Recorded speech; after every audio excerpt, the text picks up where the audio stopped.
నా పేరు రామకృష్ణ, ఆత్కూరు, ఖమ్మం జిల్లా. నేను 2 ఎకరాలు మొక్కజొన్న పండిస్తున్నాను.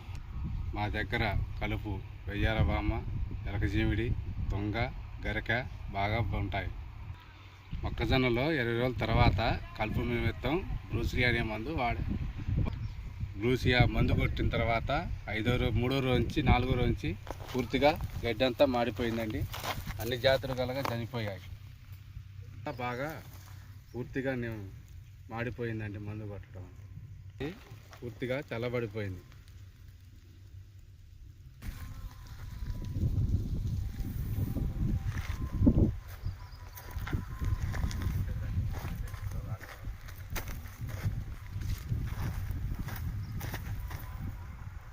బ్రూసియా వచ్చింది, కలుపు మాడింది, కలిపి మాడిపోతాయి.